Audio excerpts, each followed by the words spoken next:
again. 5 million views, so thanks to all of you for the last month when we played those 4 test matches. We took a little break. It was way too long. The Springboks, we've missed them, Zels. They're back. And on their first trip back, they go to Brisbane's graveyard when it comes to Springbok Test Rugby. Since 1997, in the pro era, where we went over as world champions, we lost.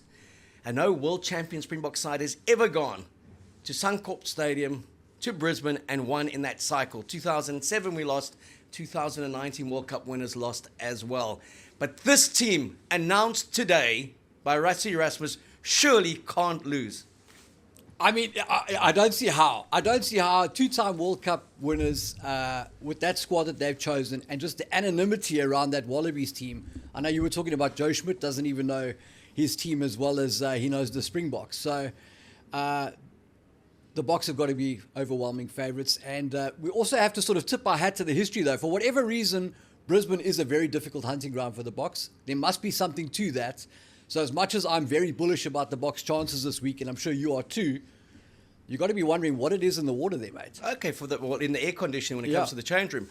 For those who don't quite know all the stats, we're going to give it to you for that pub talk, for the chat at the office over coffee.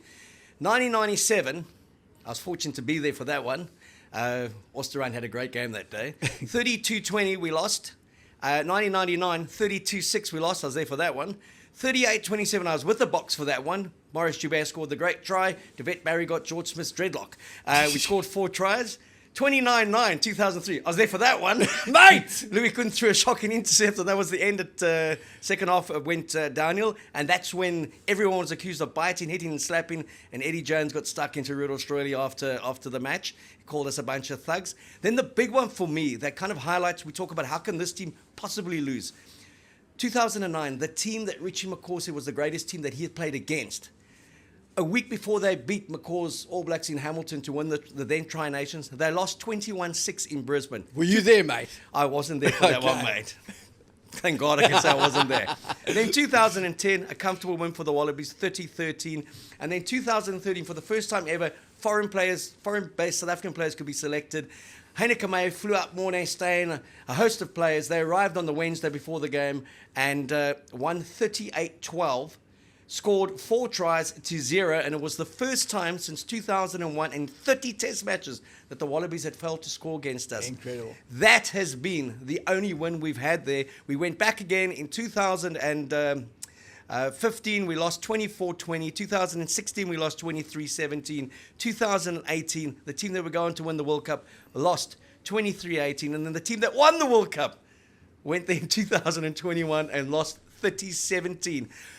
You can say something now. I need to catch my breath because I'm going to read the names of those players, and it's a hell of a long list to just emphasize every great Springbok player since 1996, since the game went professional, has arrived as rugby royalty at Suncorp Stadium and left battered like a pauper and feeling like a court jester. Mate, I would love to know, I haven't done the maths of this, I'd love to know how many of those matches in Brisbane either preceded a huge game against the All Blacks or followed a crushing defeat against New Zealand. And somehow the after effects are related to those performances, because I don't know how you explain it. It's not like the grass is a meter high there. How do you explain that they can't win? Well, it's it's an incredible stadium, Suncorp. It's like the old Newlands on roids. The crowd is so close to the action. It's a fast-paced track. It is the ground that Australia is the most successful at.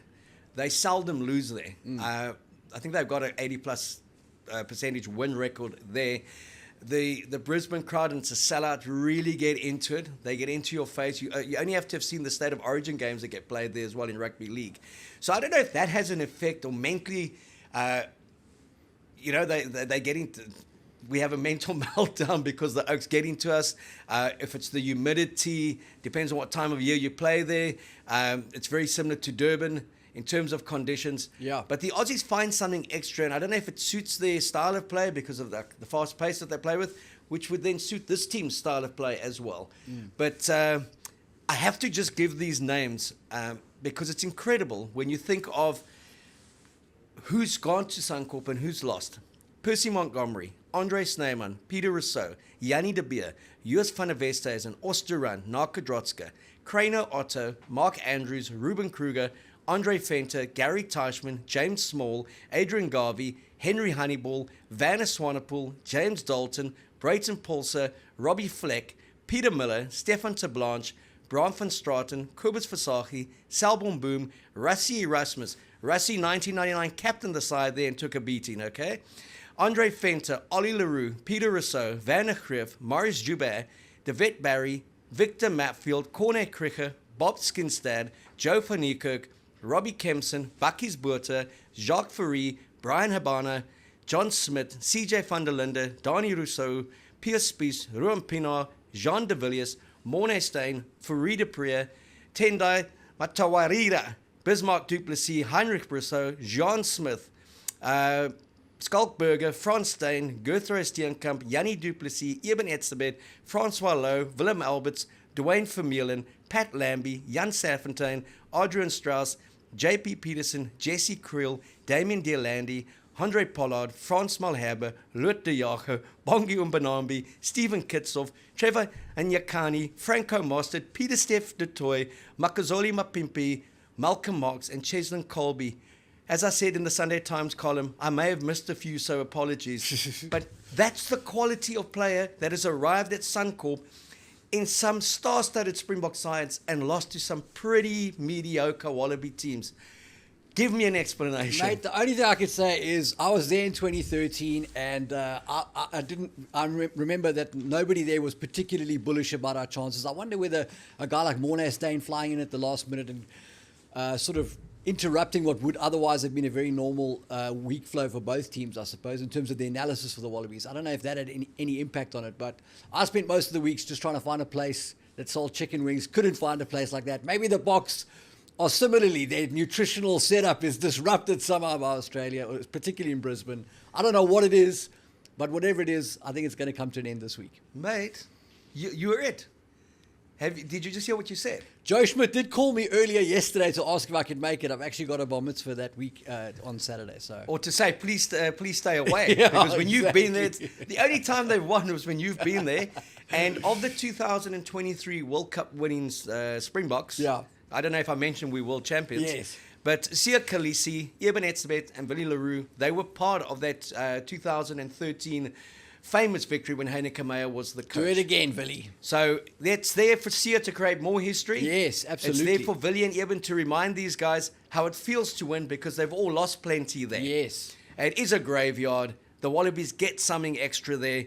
But like we said, surely this Bok team that's been announced today, and we're going to go through that, I'm going to get your thoughts on that. That team cannot possibly lose again. They can't go into this Cannot list. happen. Impossible. I can't update this list next week, my God. It took me long enough to type it this week. Huh? Mate, I can't see it, and that makes me very nervous because anytime you say it can't be done in sport, mate, guaranteed it will be done. Mate, you can't be nervous. You're never nervous. Yeah. So tell me your thoughts. The strongest team you think they've picked this season? Oh, it's a lovely team. It's a lovely team. It's just nice. There's nothing stale about this team. Like there's so much going on there. Great shot to start Sasha. He's got the comfort of Kobus Reinach at 9. Some experience there. Andre's on the bench for insurance. Not that we need it with a guy like Sasha. Yeah, it's just great. I think it's a lovely team. I think the only question marks I might have is on the bench. Obviously, they've got a history of picking two fetchers on the bench and using that in the second half to attack, I suppose, tired legs at times and maybe sloppy breakdown work. But just a great team. I know there's a question mark around Erkje Snyman, whether he's going to play because he picked up a niggle in training. And I think Rassie said that Ruan Okir was on standby for that. So it'd be interesting to see whether a guy like Ruan Okir slots straight in at 5 or if we see Peter Steff move to 5 and BJ start at blindside flanker with Ruan on the bench. But great team. Love it. Well, you're someone that hates to complicate things. You always say if you can swap 1 for 1, then do that, which would imply that Ruan Okir comes straight in and he plays with the comfort of an Eben Etzebeth. But for those who don't know the side yet, back 3, Willie Leroux, Cheslin and Kurt Lee. No surprises there. Willie's back from the concussion. Yep. And then Jesse Creel, in such incredible form. Lucky Am hasn't forced his way back into the squad yet. Lukanya Am. And then obviously Damien Dearlandi there, best 12, we believe, best 12 in the world. Yep. And to have that comfort outside of him, Sasha, and on his inside, Kobus Reinach, and with Faf picking up a niggle and not going on tour, Rassie was very clear about the next cab off the rank was the most experienced guy who's been to 2 World Cups, and one of that's Kobus Reinach. And when he said that, you got a hint that he was going to give Sasha this one, and it may be that he gives Marnie one next week, or if Sasha goes well, he gives him another one, and Marnie's going to play against the Pumas or potentially against the All Blacks. But this is certainly the season for the breakthrough season for Sasha. Definitely. That he's played in every test match. He's been given the responsibility, and that can only be the wiser and the better for playing him. Given Pollard, we know what he does. He's a natural World Cup winner. As I say, balls of steel, ice in his veins. We just need him to be there. 2027, closing out the World Cup final. In the last 20, you bring him on and you just let him kick 2 big penalties and bring him over for the playoffs. Just bring him over for the playoffs, yeah. Like let him rest before that. But in the forwards, then the usual suspects. Sia's there. You got Peter Steph du Toit there. He said he was going to play Ulrich Loh at number 8.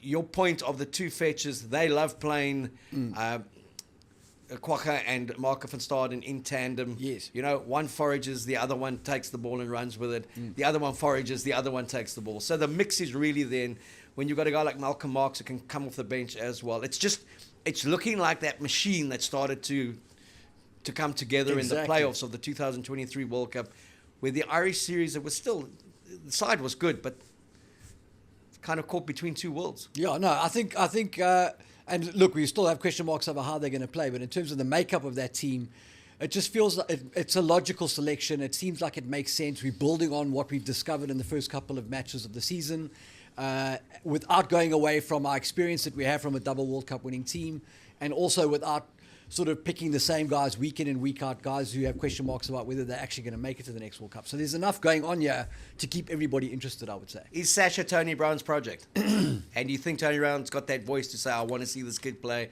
and I want to see him start? Well, I think Tony Brown his timing is perfect because this kid has obviously got a lot to offer and he's an all-rounder. So it's not like you're picking a kid that adds massive value in one facet of play but makes you vulnerable in others. He's a great all-rounder and has the temperament to go with it, and is young enough, obviously, just starting out his test career, to be a prospect for many, many years to come. So he's sort of hinging it on a guy who, if there are some speed bumps on the road, you've got Handré Pollard in your back pocket to come in and clean things up.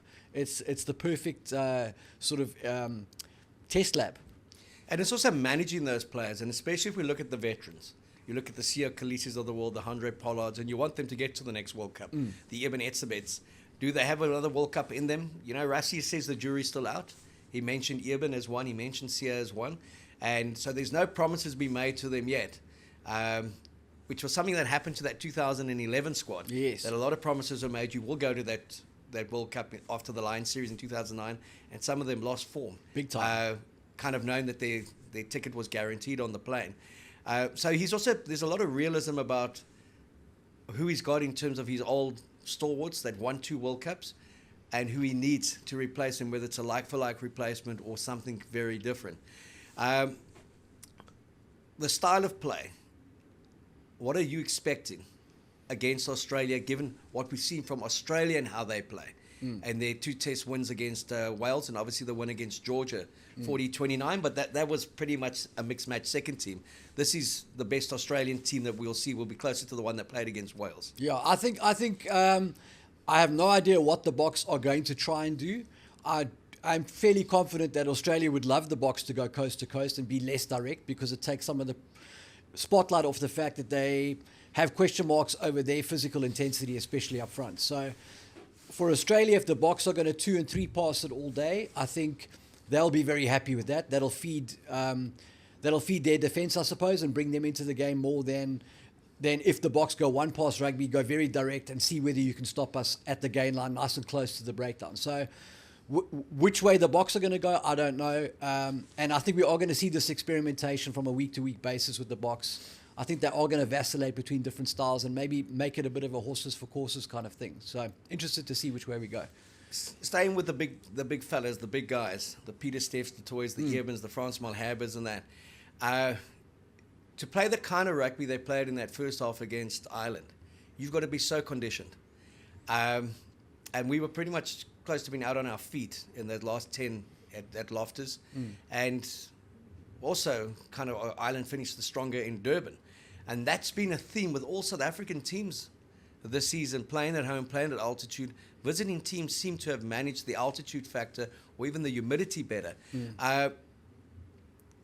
Is there any relevance to what I'm saying, that if they play it like they did in that first 40, it really plays into Australia's hands and we could find ourselves gunned by 60 minutes? Yeah, I would think so. I wonder also how much of that had to do with the clarity around the plan. So if you're going to play a wide, high-pass, expensive game and you have a little bit of... there's a learning curve in terms of who needs to be where and when, and guys are still adapting to the system. There'll be times when you have to kind of accelerate to catch up with the play because you're actually a little bit out of position. And I wonder whether that didn't take some of the sting out of the conditioning of the Boks. Maybe the more familiar they get with it, that conditioning factor will be less of an issue. Also, they've got more minutes in that style of play under the belt. So I don't know whether the conditioning thing is going to be so much of a factor. I think that they will have taken some learnings out of that and they'll better manage it. And my concerns about that plan are not so much about conditioning, because you can condition a team to do anything, as we've seen with the Blitz Box. You can get guys up and ready to play a certain style. It's more of the sort of probability factors around it, as we've spoken about before. All right, and there are going to be law variations for the first time in the Rugby Championship. The red card, there's going to be a change to that. If it's foul play and the guy gets red carded, high level of danger, he doesn't come back. He's off. It's the old traditional way that they've always done it. Red card, you're gone. However, if it's a professional foul, say 2 yellows and he gets sent for a red, it's 20 minutes, red card. The offending player will be removed from the match but can be replaced by another player, and their rationale is the individual, not the game, punished for the red card offences. What do you make of that? Yeah, I think probably 10 years too late, but it's good to see that rugby is finally waking up to the fact that this hysteria and red carding, sending players off the field, is a complete overreach. So it's good that we're starting to take steps back to sanity. I still don't know what they mean by a high level of danger. A high level of danger of what? Because I don't know how many guys have been referred for HIAs and then they passed the test. So a high level of danger according to who, and the danger of what happened, I don't know.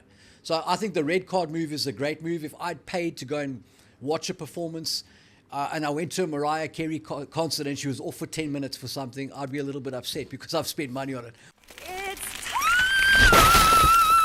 Mariah Carey's the singer, by the way, for the younger You viewers. went to a Mariah I'm Carey? saying if. Why would you go to a Mariah Carey? Because she's amazing.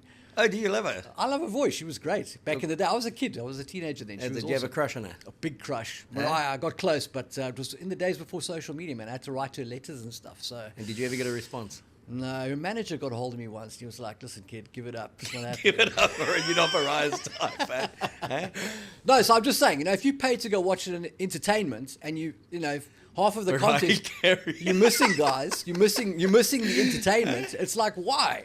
Why would you go back? Look, it's I bad for the game. would be offended if I bought a ticket for Jay-Z and Beyonce and Oh, so you're a rapper? What? no, I'm just living in the year 2024, mate. Oh, mate, but it's nice that you go back to the 90s, mate. They were great. The 80s were even better. Yeah. Countdown clock for scrum lineouts and kicks at goal. Conversion penalty. Man. Now it is just 60 seconds, not 60 and 90. It should always have been 60 seconds. I think if you go back and when it was not timed, most of them got it over in 45 seconds or 60 seconds. Yeah. Okay. So if play restarts from a penalty, it's a scrum to the other team. That's it's pretty meaningless there. A scrum, this is going to be an interesting one, must be set 30 seconds from when the mark for the scrum is made by the referee. And a free kick shall be awarded at the place of the scrum against a team causing the delay. Now, how do you interpret who caused the delay? Mate. Back we go to referee interpretation. That's just a circus waiting to happen. And I think the fatties are going to love that because they love the game within the game. And this has just added another layer to it. I don't see how that's going to have any relevance. I mean, I think that's just a silly one. the ref can easily control the game where he says, listen, guys, it's time to scrum. And he could have made these calls long ago. So there's 30-second things. And then you get some of these referees, once they make the mark, they take about a minute to get that scrum engagement call out. The line out, another one here, it must be formed 30 seconds. I think that's a good one because there is some gameplay around how long it takes a line out to set up. And guys sort of hang around, have a little huddle before they step in. And then a free kick shall be awarded on the 50-meter line against the team causing the delay. Okay. The rationale, speed up the ball, returning play after score, kick for touch or scrum. You see, the thing is, if guys are genuinely tired and they're getting to a scrum at 35 seconds instead of 30, now you've got them getting there at 25, all that's going to happen is you're probably going to have more scrum resets. Okay, but now I want to know, is that clock going to be effective? Is it going to say every time 30, 29, 28? Yeah, because everyone can see it. Because again, we go back to every time they've trialed something, and that one stage it was the high tackle, for example. Yeah. Then if you just hit someone in the hips, you were sent. Okay, you were penalised. Then that lasted about 2 weeks. The referees didn't kind of officiate it. Then it was the kick and chase, taking a guy out in the air. I mean, if you just brushed him on the way past, you were gone. That lasted about 3 weeks, okay? Then it was the 9 putting the ball in to the scrum. It had to be dead centre, so there had to be an element of raking it back, the older rake days, the hooker. Now the 9 is just putting the ball back under the 8th man's feet. Because they're trying to get rid of the scrum. Yeah, and they're trying to and get the game going. So that was police for about two weeks. Then it was the neck roll there's been an indifference to it with some referees, and with some there's been a lot of focus on it. Some TMOs love it, some don't. So every time they've introduced these things, there's not been a sustainability to it because there's not been a follow-through. It's like, let's just get this thing done. People will stop talking about it in 3 weeks, and we move on. Yeah. Do you see that happening with this protection of the 9 at the base of the scrum, ruck, and at the maul? So I think that's a good one because I think that players who are in a ruck and in a maul interfering with the scrum half, that's just a bit of shithousery, to be honest. Like, there's no positive impact to the game. It just creates an uncertainty. There's no platform to play from. So I think that's a fair one. I don't think it's going to change our ref the game because as it is, if the scrum half picks up the ball and somebody in the ruck slaps it out of his hands, the refs intervene. So I don't see a material thing there. I think the big one is the scrum half at the scrum. But listen to this, at the ruck, a player who is part of the ruck may not play an opponent who's near it and who's attempting to play the ball away. But then it says near is defined in the law as being within 1 meter. So why did they just say a player who was part of the ruck may not play an opponent who's within 1 meter? That'd be too easy, man. That'd be too easy. And that's a penalty. At the maul, a player who is part of the maul may not play an opponent near it. Is also 1 meter. You actually need RoboCop to be able to ref this game according to the laws. And then the scrum, as you say, once plays in the scrum begins, the scrum half of the team not in possession must take up a position with both feet no further than the centre line of the tunnel, down to interpretation again, or permanently retires to a point on the offside line, again down to interpretation, at the team's hindmost foot. Okay, down to interpretation, or permanently retires at least 5 meters behind the hindmost foot, sanctioned penalty. You can just see this thing becoming a mess again. Okay, Circus. The rationale: all 3 measures allow the scrum half or player in that role to play the ball away cleanly from the phase of play without disruption, because that's going to speed up the game. Okay, and then this is an interesting one as well. Play on for a line out, not straight if the throw is uncontested.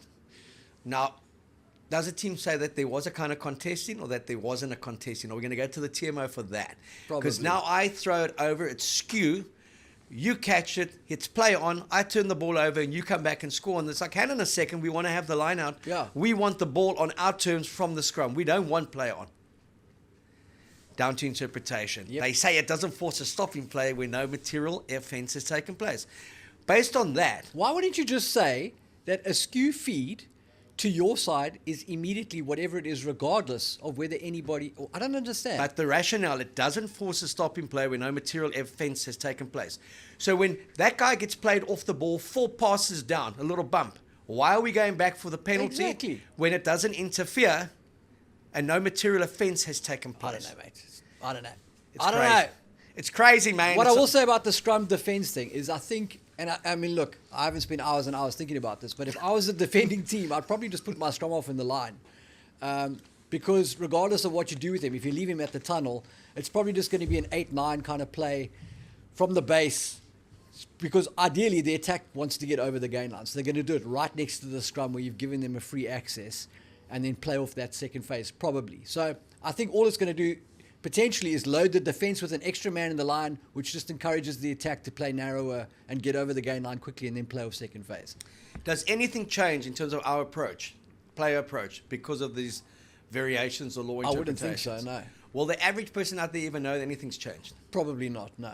I'm not talking about this astute student of the game. I'm talking about the person who just loves No, rugby, that's how it really has gonna played change it a at lot. school, plays at a club level. Will they know that there's... I'm going to enjoy watching the fatties run to the scrum, though, at the end of the game. That's going to be fun. But now, when we decide we want the scrum 30 meters away, we wait there. Exactly. Exactly. They're going to sprint back. Call the mark now, 30, 29, 28. After a long period of advantage, mates. Those two tight fives sprinting back. Why don't they just leave our scrum alone? It's the Exactly. most beautiful part of the game. Exactly. It's a wonderful scrum contest. Yep. Okay, we don't want guys who are 6'2", ripped, 105 kilograms, who could play in the centres. BJ Dixon at Loosehead. Yeah, just putting the head down for a restart. That's rugby league, man. That's Correct. sevens. Correct. That's sevens in rugby league. Correct. So, looking at the Australian side, and I mean, you gave me a good education before we started the show that you knew no one in that side, and I equally recognise only a few names. Mostly I recognised who wasn't there. We do know that the Brumbies were fairly competitive in Super Rugby Pacifica, and that the Aussie teams pox the odd game that you thought they wouldn't. But by and large, it was just the Brumbies who were competitive, but then they also got blown away in the quarterfinal when they went to Hamilton. There's just nobody there to really Who's hang there? your hats on. There's no one to hang your hats on, really. I mean, when Will Skelton and Corabetti are the two guys that are going to sort of like anchor the team, I don't know, mate. I mean, I was talking to somebody in the office earlier today, and I said, name me the Wallabies 2024 squad. Just give me some names. And he came up with like 3 or 4 names. And I said, okay, name the 99 Wallabies. And he could just about name the entire Matchday squad.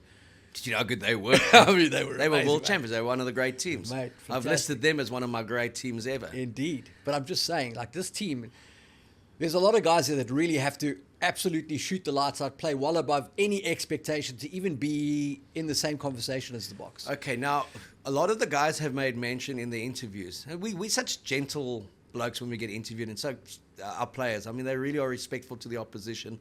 They don't, outside of Ireland, where I think they tried to do a bit of trash talking, didn't really work, but they are very complimentary and flattering about what they've seen in Super Rugby. But the fact that we don't play Super Rugby anymore, that we don't play over there, does that put a doubt and an insecurity in our minds, or is it an irrelevant factor given the strength and the composure and the experience of this current squad? I don't think it makes much difference. As far as I can remember, we've got Paul Williams, the Kiwi ref, in Perth. And the way that a Southern Hemisphere refs the Boks may take a second to adjust to, given we've had so many Northern Hemisphere refs. But I don't really see how Super Rugby is going to change anything, because I think Super Rugby teams would struggle to be competitive in the URC. And that style of rugby where it's sort of defense optional and offloads and I'm not sure that really translates to the test arena. And so that comes back to my earlier point about, I think the Wallabies would like it if we try and indulge in a bit of basketball. But you wouldn't go that route. I wouldn't go there. I'd just go powerlifting. What would your approach be against these Neville nobodies? Just give the ball to Ewan, give the ball to our heavies, smash it up front, pulverize them, get gain line, and then play the backs and score tries in the corner. So it's quite a simple game. The way we played them basically at Loftus with Eddie. Put 40 points past them. I'd also give them lots of opportunities to have to try and exit with the pack that's getting beaten up. And our strength is still our forwards, and you know that thing in Afrikaans, makele sag voor. Exactly, just keep it simple, man.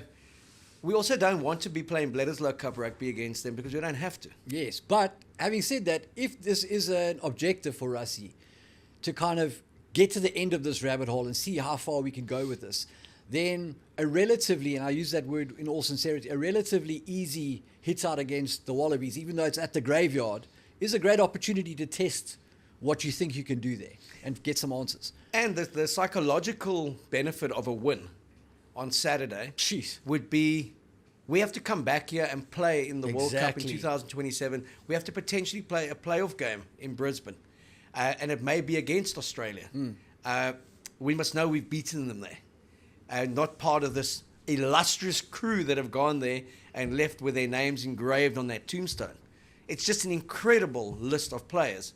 And you look, and when I did the research, the match squads, it was 21, then obviously 22, then 23. And you looked at, there was probably 2 of those matches where you looked at the Australian side and thought, I can see why this Boks team lost to this Australian side.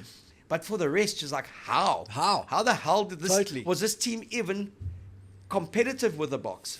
And again, you know, you heard Don Newman speaking about the Aussie forward tricks, scrum tricks, and intelligence in this. I think we're a pretty intelligent team, the Springboks. Very much so. Very intelligent team. This nonsense that we just big, strong water buffalo. I think what's changed is in the past, referees weren't very clever about scrum tactics. And they've simplified that whole thing now. You can't, the days of Bill Young hoodwinking the ref for 80 minutes, I think, are over. And taking a little stroll around. Yeah, they're sort of crabbing and all that sort of stuff. I think you won't get away with it nowadays. Okay, looking at the game, I asked you this before the Irish series.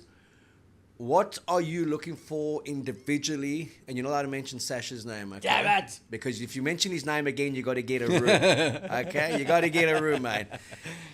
We felt that Eben kind of was okay, but not at his dominant best against Ireland. Yes. And it may have been that fatigue, because I think he played 3 club games for the Sharks in the tail end there, and he led them to the Challenge Cup victory. I mean, he was good, but he wasn't this presence that we saw at the World Cup. Are you expecting a ripper from him?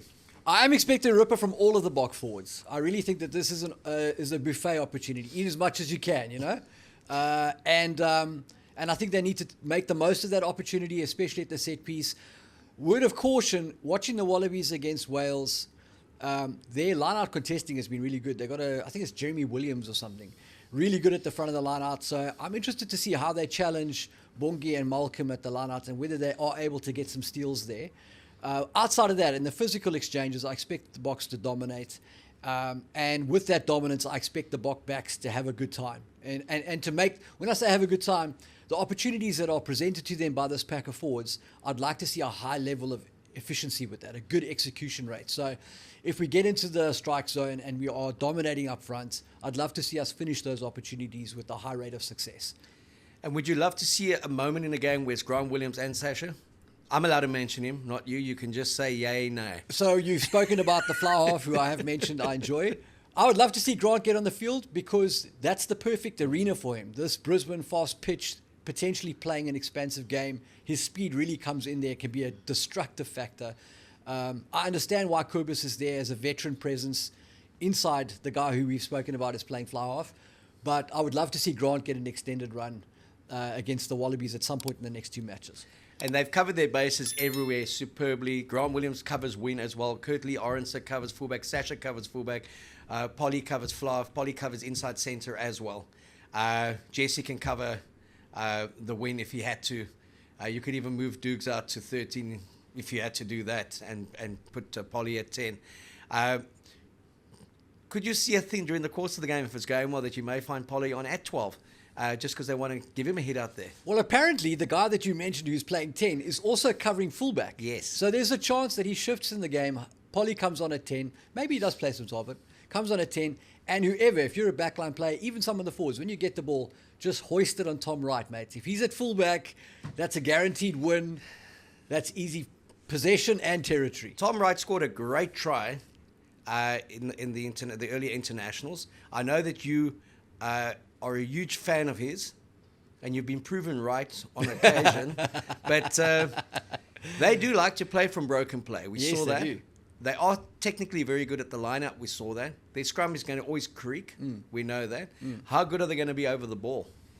Yeah, that's going to be a point of interest. So they're missing Fraser McWright, and they're looking at some youngsters from Super Rugby, relative unknown. So it's going to be interesting to see how they play that, and also how they play the ref in that situation, because that's the area where it is relatively grey, and the Wallabies can live in that space. So I think that'll be a point of contest for them.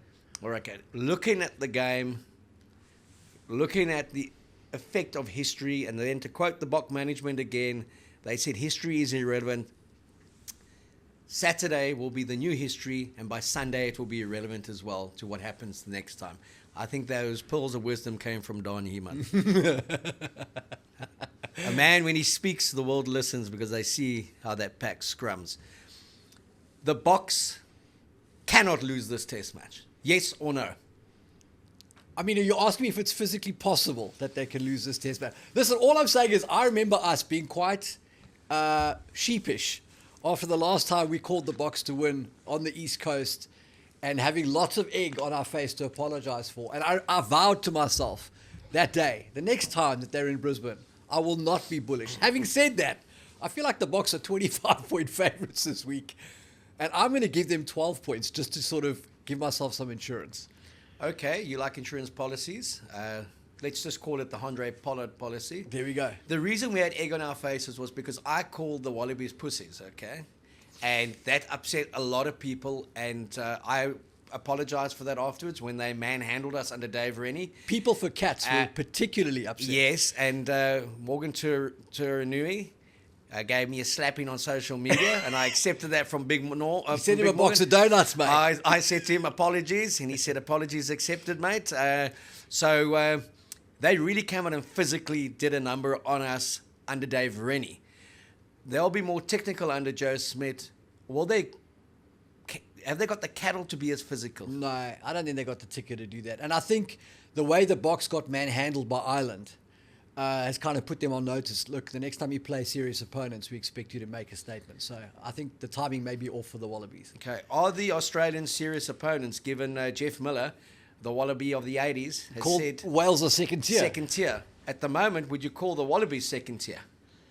Well, mate, I think there is only, there are only two, maybe 2.5 teams that are first tier, that are top tier, and that's South Africa, New Zealand, and England at this point. So, and what about Ireland, mate? Well, Ireland, mate. You know, Ireland, they don't get past the quarterfinals. No, look, we had some fun with Ireland. I'm just saying the second tier is very big now. Lots of teams are in the second tier. So, would you put the Wallabies... I would put the Wallabies in the second tier. Would you put them leading the pack in the second tier? Because they did beat Wales twice in Georgia. But it was Wales, mate. and the other wins were against Portugal and Georgia. Yeah. That's basically who they've beaten in the last year and a half. They've been down for a long time, mate. They've been down for a long time. And they've got a lot of work to do. Okay, so we're getting up at 6 o'clock. It's a 6:30 a.m. kickoff. It's an afternoon game.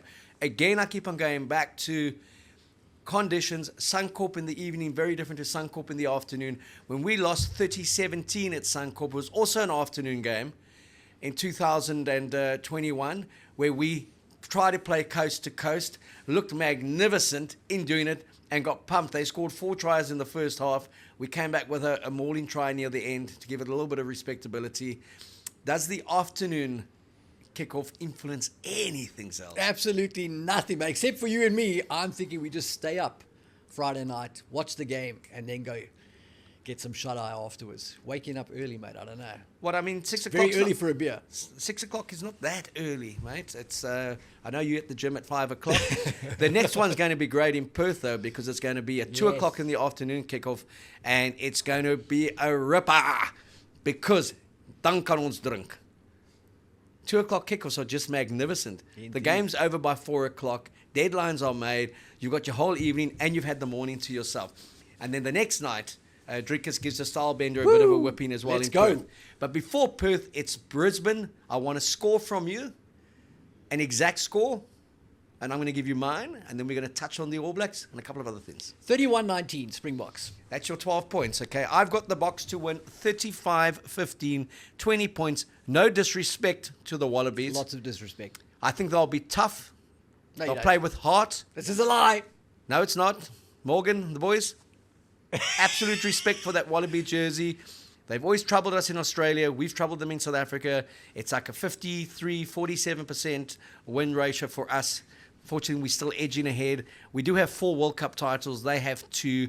But when I think of that 2009 team that went and lost 21-6, that just sits there a little bit in the back of my head, and that's why I've given them 15 points and given us 35, okay? Sia Khaleesi to make history again. A nice appetizer for the one that follows. All Blacks at home against Los Pumas. Ricky, what do you say? I've got nothing to say about the All Blacks, but what I will tell you is about these Springboks. In the casino world, they say the house always wins. But this week, at the Suncorp Bellagio, I am predicting that Terry Benedict is going to be very upset because the rules are about to change. Enjoy the game. Thanks. There you go. All Blacks. The All Blacks. All Blacks will pump the Pumas. Okay. Yeah, even with Sammy Kane. 38-18, I've got 20 points as well. Yeah, I think that's fair. I'll give them 20 points. And I'll give the All Blacks to get into the 40s, mate. So let's say 43-21. That's a 22-point differential. Zels are going 22 points. I'm going 20 points. It's going to be great rugger in the morning. 6:30 is the kickoff on Supersport. I think it's 9 o'clock after that is the All Blacks. But if I'm Barrydale, place that's very close to my heart, there's a big derby going on. It is the Flying Eagles. The Flying Eagles. Here they are. They presented me with this beautiful flag. You got it upside down, mate. Okay, mate. The Flying Eagles in Barrydale. Yes. The Flying Eagles are playing against Straders. And the Flying Eagles, they're the original. Straders are a breakaway. But Straders have pumped them in the last 3 games. The last one being 10-0. But it's going to be a great day out there for the Give us a prediction, mate. I think the Flying Eagles are going to lose again. Oh! It's going to be close. But what's happened there through Rick Melville from the Karoo Art Hotel, John Dobbers also helped, Conroy, Mickey Mance. There's a wonderful initiative. They've started live commentary at the field, and Derby Day is going to be a big one. And Zels and myself are kind of involved in promoting it for the community and seeing is the next voice of South African rugby there, be it radio, be it streaming, be it TV. There are auditions that are going on. They started last weekend. You'll see the clips. But if you're close to Barrydale, get down there and watch the game. It's just a wonderful community, wonderful rugby spirit. And it kind of shows the essence of what rugby in South Africa is and what it means to the people. John Dobson and I were fortunate to visit there on the eve of the opening test against Ireland. We had an incredible Friday night there, and then we had an incredible Saturday night where we watched the game live, did a couple of chats, and drank lots of Jägermeister. And just Dobbo spoke with such passion to the community players and said, you know, rugby gives you hope. It gave him hope as a young player. And stay off the streets, stay out of the shebeens, stay out of the bars, stay away from drugs, and kind of go to a rugby field and kind of find yourself on a rugby field. And it was a very emotive talk that he gave. You guys have been kind enough to run a big feature on it in SA Rugby magazine. And it's that kind of exposure that we need to be giving these rugby communities and giving those kids hope to say, it's not just about the Springboks, when Cape Town, the Stormers, Bulls, Lions, Cheetahs, Sharks, but it's about everyone who gives to this wonderful sport in South Africa that makes it so good. And that's why we also have 22,000 people at a schools derby. Paul Boys against Paul Jim. Paul Jim won 30 points to 8. Incredible result. So to all the old ex-Paul Battle Gym ouds, feels geluk. There's a big one coming now. Paul Roos against Grey College. There's just so much. Wynberg against Sax. Oh! It's not going to go well there for the Sax boys. I think Wynberg may just edge us. And obviously Bishops against Rondebosch. And then all other derbies. So our schools rugby is strong. Our club rugby is strong. Our varsity cup. I've loved watching the Curry Cup. You've made me watch the Curry Cup. It's been great. It's been fabulous. Like I say, when the levels are a little bit lower and there's some equality, the rugby's been fantastic to watch. Very entertaining. On this note, before we check out, yes, is South African rugby at all levels the healthiest it's ever been? Bearing in mind, we took a bronze at the Olympics. Our women won a game for the first time at the Olympics. Would it be fair to say South African rugby has never been healthier?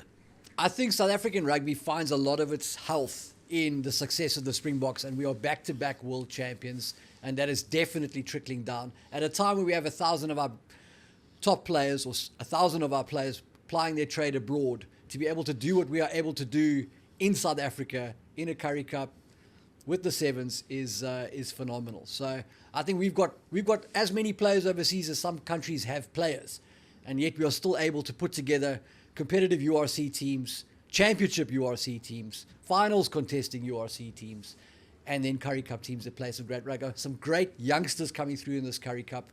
And it's what I love about the Curry Cup now is you got the kids who are still struggling to grow a beard, and then the Oaks with the Gandalf beards who've been doing it for 30 years. They've played 600 matches, you know. And when those two worlds collide, it's fantastic. Fantastic. So Sia and the boys, Rasta, make us proud, create more history, Boks by 20 in Brisbane, get up, it's going to be worthwhile. And then we watch Los Pumas. Just kind of give the All Blacks a little bit of physical intensity for an hour before they come away with it. And we start thinking about those 2 dream test matches, one in Johannesburg, one in Cape Town, All Blacks against the Springboks. 2023 World Cup final revisited. It's going to be an amazing, amazing next month of rugby.